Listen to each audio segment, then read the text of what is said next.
Expensive Magic the Gathering sets are coming at us faster than ever, and it seems to have started in recent years. But the jarring memory that sticks out in my mind when I think overpriced Magic the Gathering product outside of Magic 30th Anniversary Edition, because, well, thousands of dollars for fake Magic the Gathering cards just doesn't register as a Magic product in my mind, would have to be Commander Masters. I think Commander Masters, and I think $400 set booster box. I think $300 small, extra tiny collector booster boxes. And when I think premium expensive Magic the Gathering set, I think of all the things that could and might go wrong. So I want to apply some of the lessons we learned from Commander Masters to the upcoming premium Magic the Gathering set, Final Fantasy. The differences, the similarities, and where I think the release has potential to be in trouble. If you love conversations like this, thank you so much for hanging out in this video. Make sure you click the subscribe button down below if you have not already. Tickle the like button while you're down there, and if you want to support further, the channel membership is just $5 a month. You get access to exclusive content, some early access to videos, and deals on sealed product when I do box openings on the channel. Big shout out to the channel members for making all of this possible.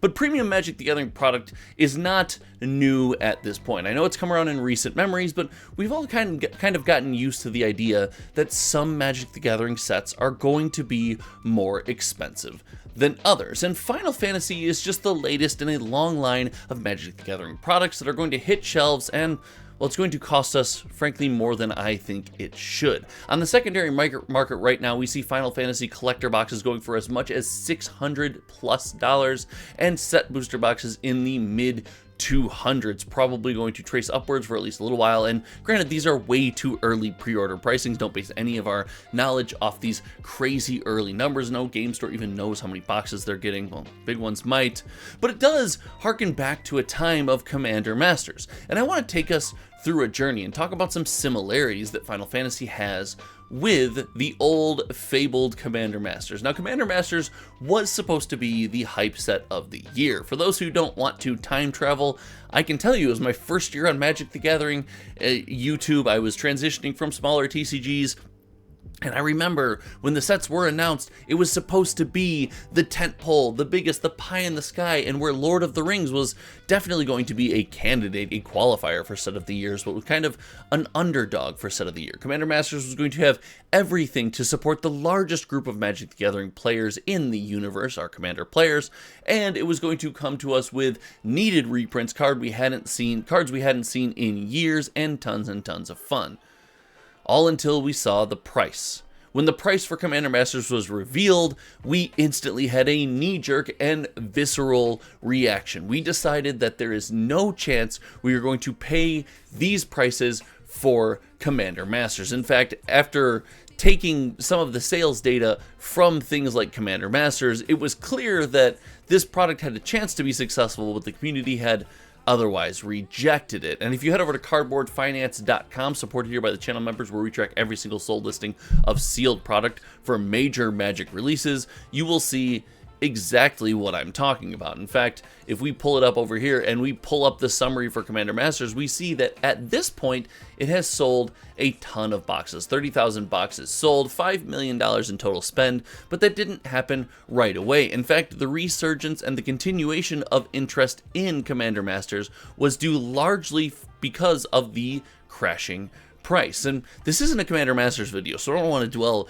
too long on that topic, but I will say that there are similar feelings going on with Final Fantasy. An initial hype cycle where the community is all in and ready to go and ready to spend our hard-earned money, followed by some spoiler reveals where we have an opportunity to get hyped and even more excited and think of the possibilities, and then into the price release, where frankly we were all shocked to see the price of this product. And while Final Fantasy is not the price of Commander Masters, these products are going to be differently priced, it is worth noting there are some variables that make the Final Fantasy price feel much different. The first is being it's a standard Magic the Gathering set. We talked in another video how now there's 2 roads Wizards of the Coast can take. They can take the high-powered road and break the standard ecosystem and other Magic the Gathering products throughout the year and the rest of the releases, at least until we get to Spider-Man, or they can take the underpowered balanced route and have it be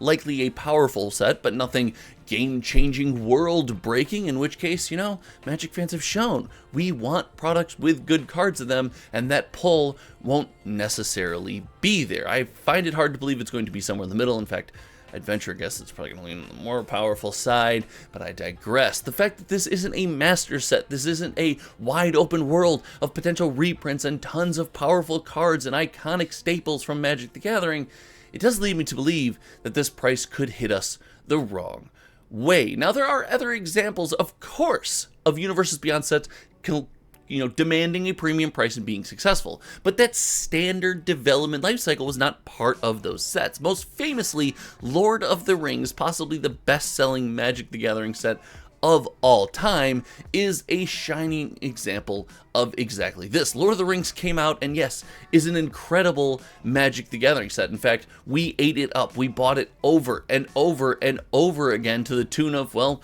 over $7 million, not including Commander decks and Commander product. That's right. These numbers don't include Commander decks and Commander product. And this was, a precursor for Universes Beyond to come until the standard shift. The power level of the set is something that greatly scares me about the possibilities and is one of the factors in which it could, find its way into being a Commander Masters facsimile. The other issue with this set is the timing, and we talked about Lord of the Rings cannibalizing Commander Masters a little bit.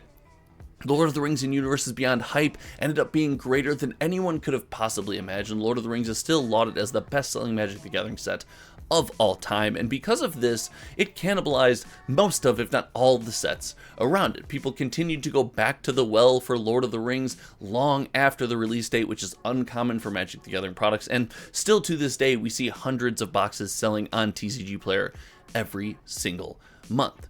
Well, Final Fantasy is going to live a bit in that world, and while it's going to be the shining gem of its time, there is a massive Spider-Man set right around the corner. And if you are a Magic the Gathering fan like I am, and you spend your hard-earned money, buy a collector box for, probably somewhere in the $500 and a couple play boxes to play with your friends, go to the release, pick up a couple singles, whatever it might be, you not only might find yourself tapped, although wallet fatigue is really hard to come by, on a large scale than the macro or the Magic the Gathering community, but I think you also might find yourself a little burnt out from hype for the first time in a while, probably for the first time since the Lord of the Rings Commander Masters back to back. Mind you, last year we had Modern Horizons 3 and Foundations, which were 2 excellent, incredible Magic the Gathering products, but didn't carry the hype weight that the upcoming sets will.